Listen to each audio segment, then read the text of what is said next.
Okay, so prom night. It's kind of built up as this huge milestone, right? Like the peak high school memory. Totally. Getting dressed up, the friends, the music. Yeah. Maybe some dance moves you'd rather forget. Exactly. It's meant to be all about celebration. But what happens when that excitement just curdles, turns into something really unsettling? Yeah, that's a sharp turn. That's exactly what we're looking at today. We got these accounts from a listener, real stories about prom night, where things went sideways, where the expected fun turned into, well, genuine fear, even danger. These aren't just stories, they're lived experiences. Right, raw accounts of threats popping up when people should have just been having a good time. So our mission here is to really unpack these stories. Like, what can we learn about staying alert when you least expect it? And how do you tell real danger from just, nerves? It's tricky. It is. And what do these accounts show about how danger can just appear unpredictably? We want to pull out those insights, those things that stick with you. Makes sense.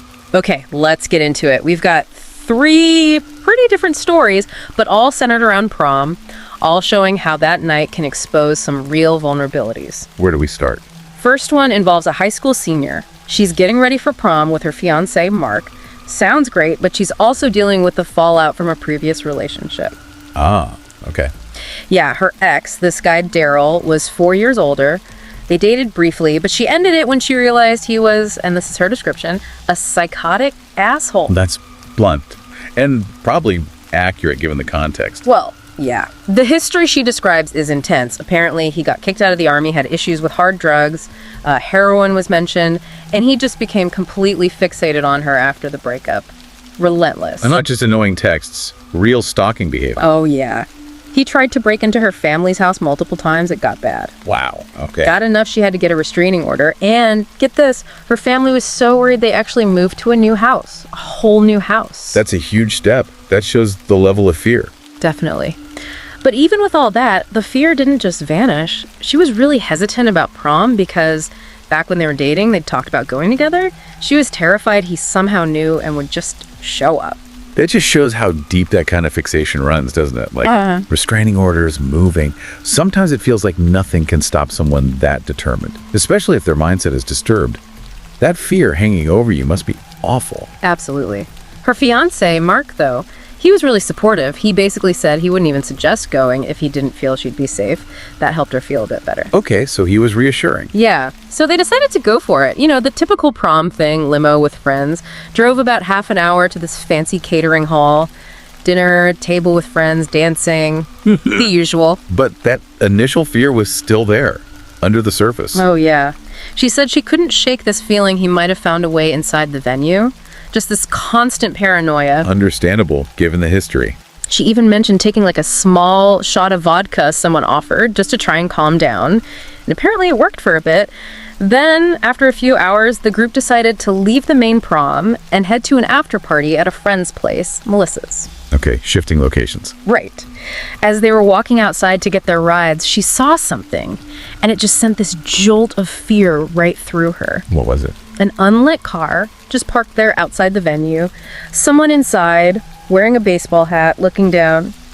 Couldn't see the face, but it just felt wrong. Instinct ticking in. Totally. She pointed it out to Mark, but he was like, relax, there's no way it's him. Tried to reassure her. And that's the tough part, right? Your gut says one thing, but you also want to believe it's okay. Maybe dismiss it as nerves, especially when someone you trust is telling you to relax. Exactly. So they got into their friend's car to head to Melissa's house. The whole drive, she said she was glued to the rearview mirror, trying to see if any headlights stayed behind them too long. But, lots of cars leaving prom. Hard to tell. Yeah, you'd second guess yourself constantly. Mark kept whispering, relax, holding her hand.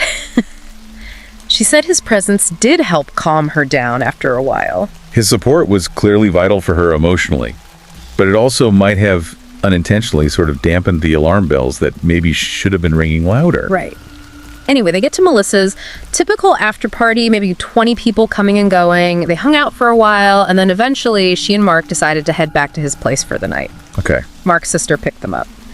As they were leaving Melissa's, she took one last look down the street, didn't see anything suspicious, and finally managed to convince herself it was all just paranoia. That relief you feel when you think the danger's past, or that you imagined it. Yeah, but sometimes that feeling isn't paranoia. It's real. So what happened at Mark's place? They got back late. His mom and sister were home, but his dad, who was a retired cop, was working a late shift. They went downstairs to Mark's room, which was like a finished basement, den floor level with the backyard, mini kitchen, bedroom area, living room. Got it. Ground level. Yeah, and the back door and windows were cracked open a bit because it was warm. They were just chilling, watching a movie, starting to unwind. And then suddenly, this loud bang on the glass back door. The sliding curtain was closed, so they couldn't see out. Okay. She screamed. Mark jumped up immediately, ripped the curtain back. Nobody there, just empty backyard. It wasn't empty, was it? The sound meant something. Exactly. Slapped right onto the glass door was a Post-it note. And the words on it, simple, terrifying, and absolutely meant for her. Bitch, you found me. Wow. That confirms everything. That note is horrific. It's not just a threat, it's proof. Proof he wasn't just following. He found her specific location after prom. He was close enough to observe, to know where she ended up. It's targeted, persistent. It's pure menace delivered right to her door. Absolutely. They immediately woke up Mark's mom, called Mark's dad, the retired cop, and the local police. She said waiting for help felt like forever. I can only imagine. Police got there first. She had to go through the whole story again. The history, the restraining order, the feeling of being followed. Now this note. Police asked the usual stuff. Cameras. Nope, not yet. Texts from him. No, blocked. Where does he live? No idea. Just feeling completely exposed while trying to explain this nightmare. Totally. Mark's dad arrived soon after. Later on, she took the Post-it note home, compared the handwriting to old notes from Daryl. It was a perfect match. Chilling confirmation. Mark's dad drove her home in his police car for safety. She remembers being on the phone with her own dad, almost hysterical, trying to explain what just happened. So even after that direct confrontation, the danger wasn't actually over. Not even close. It gets crazier. For a while, she and Mark avoided going to each other's houses, just being cautious. Mark's parents, understandably, installed security cameras right away that same week. Smart move. Very smart. And thank God they did.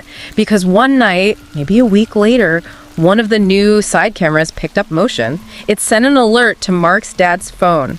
He immediately grabbed his gun and ran outside because he smelled gasoline. Gasoline. Oh no! He followed the smell, heard the sound like liquid pouring, and there he was, Daryl, pouring gasoline all over the sides of their house. A police officer's house? He was attempting arson. Exactly. This wasn't just stalking anymore. This was attempted arson. A seriously violent act. It just shows how deep his fixation went, how far he was willing to go. Absolutely terrifying escalation. How did it end? Mark's dad, gun drawn, yelled at him, told him to drop the can, get his hands up, and she said right there the threat was finally neutralized. Daryl was arrested on the spot. What does this story really tell you about? Like the sheer determination someone like that can have. Restraining orders, moving, these are crucial, but this shows how someone truly fixated can just push through those barriers. Scary. It really is. And that security camera, installed right after the Post-it incident, became this unexpected, absolutely critical factor. It likely stopped something catastrophic. It just highlights how quickly things can escalate from psychological torment to immediate, life-threatening danger. A really sobering story. Okay, let's shift gears now. A totally different kind of unsettling prom story. This one starting with something completely ordinary. Finding a dress online. Right. Showing danger doesn't always come from someone you know personally. It can come from anywhere. Exactly. This one's from 2017. The protagonist is 17, senior year, looking for a prom dress. She mentions, guys rent tuxes, easy peasy, but finding the dress is a whole thing, and they can be super expensive. Sure. Her parents gave her a budget under $200. So her mom suggested looking online for a used one. Craigslist, Facebook Marketplace, which was pretty new back then. Makes sense. A common way to save money. Seems totally normal. They looked mainly on Craigslist and found one that looked perfect. Navy blue evening gown, only $50, apparently worn just once for prom, and the seller lived nearby. Sounds like a great find. She texted the number, got a reply really fast, like within 10 minutes, talked about sizing, seemed okay. Then the seller offered to drive the dress over and drop it off at their house. Whoa, okay. Red flag, maybe. Her mom thought so. Mom immediately shut that down. Said absolutely not. No strangers from Craigslist coming to their house. Good call by mom. Definitely a crucial boundary. Yeah, really smart. So they agreed the protagonist and her mom would go pick it up from the seller's townhouse instead. She asked for a name. Seller said Alex. The protagonist just assumed it was short for Alexandra. probably another senior selling her dress. Logical assumption. Her mom offered to drive and go with her, which made her feel better. Less worried going with her mom. So they were taking precautions. Mom involved. Meeting at the seller's place, not their own home. Seems reasonable. Right. They get to the address. It's a townhouse unit, kind of tucked away on a dead-end street, congested area. As they pull up, Mom asks, "Want me to come in with you?" And the protagonist said no. She mentioned feeling weirdly embarrassed, like it was silly to need her mom there. She told her mom to just wait in the car, and she'd text if she needed anything. Oh, that teenage independence thing kicking in at potentially the worst moment. Wanting to seem grown up, even when maybe caution is better. It put her in a vulnerable spot, going in alone. A really key decision point. She texted Alex, she was there, walked up, rang the bell, and as she got closer, she noticed the first thing that felt off. All the blinds on the windows were pulled tight, shut completely, middle of the day. Yeah. That's immediately weird. Why would they be closed like that? Feels like hiding something. Definitely felt strange, she said. But she rang the bell, door opens, and it's not a teenage girl, it's a grown man, looked maybe around 50. Okay, definitely not Alexandra. Nope. He smiles, asks if she's there for the dress. She says yes, asks if he's Alex. He confirms, says yes, and then he says something like, "You look just like my daughter," and asks her to come inside. Whoa. Okay, red flags are multiplying fast now. Wrong person, closed blinds, that comment about his daughter. Could be innocent, could be a grooming tactic. Very uncomfortable. She said she glanced back at her mom's car, then just stepped inside. Living room was dark, kind of messy. He tells her she looked like she'll be a perfect fit for the dress, and then disappears into another room to go get it. Leaving her alone in the main room. Right. And as soon as he left, that kind of weird feeling she'd had, it cranked way up. Her intuition just screamed at her. Good, what did she do? Pulled out her phone, fast, texted her mom, "Come to the front door." Just like that. While she's waiting, the man calls out from the other room, tells her to come in there, probably a bedroom because there's a mirror and she needs to try the dress on. He's trying to isolate her, move her from the main area to a private space. Huge warning sign. Refusing to bring the item out. Very suspicious. She called back, asked if he could just bring the dress out to the living room. He said no mirror out there. She asked if she could just see the dress first before trying anything on. Good pushback. Stalling. He comes back to the living room doorway, but empty-handed. No dress. Tells her the dress is on the bed in the bedroom, and she needs to go in there if she wants to see it. Still pressuring her to go into that private room. She refused again. Asked him firmly, "Please just bring it out to me." She was definitely listening to her gut now, holding her ground. Smart. And brave. And then, perfect timing, thanks to that text. Yep. Knock, knock. Front door. The man asks, "Who is it?" She quickly opened the door, and her mom stepped right inside. Mom smiled, said hello to the guy. The protagonist noticed it took him a couple of beats to respond, and he didn't smile back at all. The mother's arrival completely disrupted whatever he was planning. His reaction, or lack of it, says a lot. Totally. While Mom started making some awkward small talk, trying to figure out what was going on, the protagonist walked over to the doorway of that room he kept directing her to, the one where the dress was supposedly on the bed, just to peek inside. Okay. As she looked, he made this little noise, like a grunt, almost like trying to stop her. Like, don't go in there. Another huge signal. He absolutely didn't want her looking in that room. She looked. Dark bedroom. Her mom was mid-sentence asking about the dress when the protagonist just cut through everything. Said it loud and clear. "There's no dress." Wow. Just called it out. Yeah. She said there was this awful, tense silence. Painfully awkward. And then the man, no explanation, no apology, just said flatly, "I'd like you to leave now." Immediate dismissal. Confirms the whole thing was a pretext. There was likely never a dress. They got out of there immediately. She said by the time they got back to the car, the front door was shut tight again, and she saw him peering out at them through a crack in the blinds. Creepy. Just creepy. They were both just in shock afterward, realizing what could have happened if her mom hadn't come in right then. They reported the Craigslist ad, but she mentioned they didn't call the police. Why not, though? Given how clearly predatory it seemed. Her reasoning was, well, technically nothing happened. There was no assault, no theft, just a really weird, scary situation, and no dress, no concrete proof of criminal intent, just strong implications. But she was adamant. There was no blue dress in that room.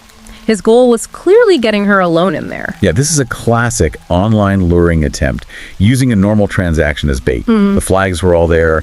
The delivery offer, the closed blinds, the wrong person, the pressure to isolate her.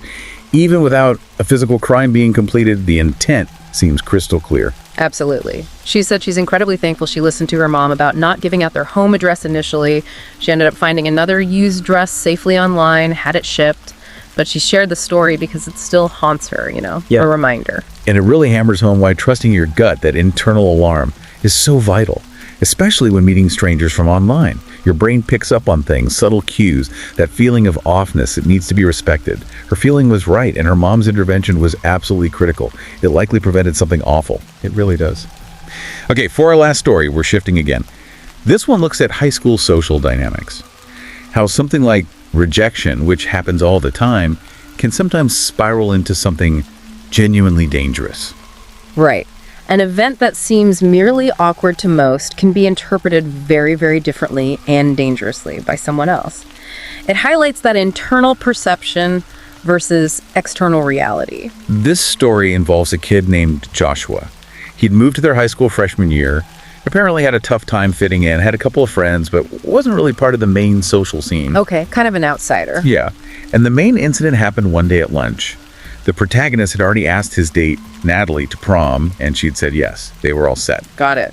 So he's sitting at a lunch table with Natalie and a mixed group of their friends. Joshua walks up, taps Natalie on the shoulder, and right there, in front of everybody, asks her to prom. Oh, wow. Super public. And awkward, since she already had a date sitting right there. Incredibly awkward. The whole table just went silent, stunned. Except one kid let out the sarcastic woo! Natalie was clearly mortified, super uncomfortable, and quietly told Joshua she was already going with the protagonist. Maximum cringe situation. Yeah. Public rejection amplified. Totally. The protagonist said he felt this wave of secondhand embarrassment. He saw Joshua shoot him this humiliated look. Joshua didn't say a word, just turned around and walked out of the cafeteria. And then the tension broke, and the rest of the table just burst out laughing loudly. Oof. Laughter can feel like twisting the knife in that situation. The protagonist admitted he felt bad for Joshua, but also, he kind of laughed along too, thinking, what did he expect asking like that? That high school social pressure cooker. Public humiliation, or even just the feeling of it, can hit really hard. Apparently, Joshua left the cafeteria and just left school for the day, didn't come back. A teacher even went after him because you need a pass to leave, but he just kept walking. Yeah. The protagonist still wonders where he went right after that happened. Leaving school entirely suggests that moment hit him way deeper than just embarrassment. It triggered something significant. Seems like it. Okay, fast forward to prom night itself. Protagonist, Natalie, their group limo, dinner, dancing, having a good time, everything feels normal. Until a friend leans over and says, hey, don't look now, but Joshua's here. And he's just like staring daggers at you and Natalie. He showed up alone. Showed up alone. The protagonist waited a bit, then casually glanced over. Sure enough, there's Joshua sitting by himself at a table just glaring at them. It felt intense. Okay, that's unsettling. He felt like he should probably go talk to him, clear the air maybe. So he starts walking over. But as soon as he takes a few steps, Joshua jumps up and practically bolts out of the dance hall. Freeze when approached. Weird. Super weird. The protagonist didn't chase him, but did go over to the table Joshua had been at, talked to the kids sitting there. They said Joshua just showed up randomly, didn't say a word, sat down alone, then left. He didn't come with anyone. His behavior screams that his presence was entirely about them, about the rejection. Lie. Fixated. Right. So prom ends. They do the diner thing, then head over to their friend Anthony's house. Anthony's place had this huge backyard bordering a nature preserve, fire pit out back. About 6 of them ended up there, just chilling by the fire. Relaxed setting. Letting the guard down after the main event. Exactly. At one point, Anthony looks out towards the woods, says, hey, did you guys see that? I thought I saw something move. They all looked, saw nothing. Anthony kind of shrugged it off. Foreshadowing, perhaps? Maybe. They hung out longer. One couple left, so it was down to just 4. Protagonist, Natalie, Anthony, and Anthony's date. Anthony's mid-sentence talking, and he just stops. Freezes. Uh-oh. That sudden silence. He's just staring towards the woods. The protagonist turns to see what's up. Okay. And there's someone walking out of the trees towards the firelight. Someone wearing a tuxedo. No. As the figure got closer, they realized it was Joshua. Oh my God. Emerging from the woods, still in his prom tux? That's incredibly creepy. And it gets worse. As he got even closer, they saw what he was carrying. A hatchet. Or maybe a small axe. Something sharp. He brought a weapon. Yeah. He looked like he'd been crying, but his face was also just pure anger. Anthony and the protagonist immediately started talking to him like, "Whoa, Joshua, put the axe down, man. Let's talk." Trying to de-escalate. Yeah. Recognizing the immediate danger. Joshua just screamed at them, "Shut up!" Demanded they turn off the music they had playing quietly. Then he starts ranting. About the lunch incident. Yeah. About how incredibly humiliating it was, how it felt soul-crushing, how he was too embarrassed to go back to school because he was convinced everyone was talking about it, making fun of him. Even though they weren't. They tried to tell him, tried to say, "Dude, it didn't really spread like that," but every time they tried to speak, he just screamed, "Shut the fuck up!" louder and louder. And he started raising the axe a little bit each time he screamed. This just shows that huge gap between his internal reality, his perceived humiliation, and what was actually happening. His actions were completely driven by his distorted perception. Terrifying. He then turned his focus, his ranting, directly on Natalie, saying he thought she was gorgeous, but was sure she'd just make fun of him with her friends again. Stuff the protagonist said was totally just in Joshua's head. Projecting his own fears and insecurities onto her. This is how internal struggles can become external threats, especially with a weapon involved. Now, while all this terrifying ranting is happening, Anthony does something incredibly smart. He quietly gets his phone out, low-key, and texts his dad inside the house. The text just said, "Bring the gun to the backyard." Made it clear they were in serious trouble. Wow, that's quick thinking under extreme pressure. Realizing talking wasn't working and they needed serious intervention. Now, Anthony's dad came out the back door almost immediately, saw the situation, yelled out, "What's going on here?" Joshua just stopped talking, mid-rant, paused. The protagonist said you could practically see him calculating run or don't run. He chose run, dropped the axe right there and bolted back into the woods. Disappeared. Thank goodness for that intervention. It disrupted the situation before it could escalate to actual violence. Anthony's dad ran over. They quickly explained everything. He told them, crucially, don't touch the axe. Fingerprints. That hatchet became key evidence later. So what happened legally? Were charges pressed? Yes. Joshua was arrested a few days later. His fingerprints matched the ones on the axe handle. But, interestingly, the protagonist said he, Natalie, Anthony, and the other girl decided together they didn't actually want to press charges personally. Really? Even after being threatened with an axe? Yeah. They felt like enough had happened, maybe, or didn't want to ruin his life further. But it didn't matter by then. The state charged him criminally anyway. Menacing in the second degree, apparently. And the outcome? He didn't serve any jail time for it. Menacing with a deadly weapon, placing people in fear, and no jail time. That outcome might seem lenient compared to the terror they experienced. It shows how the legal system weighs things, maybe differently than the victims feel the immediate danger. Yeah. After it all, the protagonist found Joshua on Facebook, sent him a message, just trying to be sincere, not attacking him. Joshua read it, never replied. He saw him once more in the school hallway before graduation. Joshua wouldn't look at him. Haven't seen him since. What does this story tell us about the fallout from social pain? It shows how perceived humiliation, mixed with perhaps deeper issues, can explode into real danger. It underlines how crucial it is to take any threat involving a weapon deadly seriously, regardless of the backstory. And Anthony's text, his dad's arrival's swift, decisive action, was absolutely necessary. These three stories, so different on the surface, right? Stalker X, a potential online predator, a rejected classmate. But they connect, don't they? There are common threads running through all of them. Definitely. Like how these moments meant for celebration just shattered that feeling of safety. And the importance of intuition. That gut feeling versus dismissing fear as just paranoia. It came up in every story. Yeah, trusting that inner voice was critical. And then there's the intervention piece. Absolutely vital. The security camera and Mark's dad in the first story, the mom arriving just in time in the second, Anthony's text, and his dad in the third. In each case, someone else's action or even technology made a huge difference, prevented potentially much worse outcomes.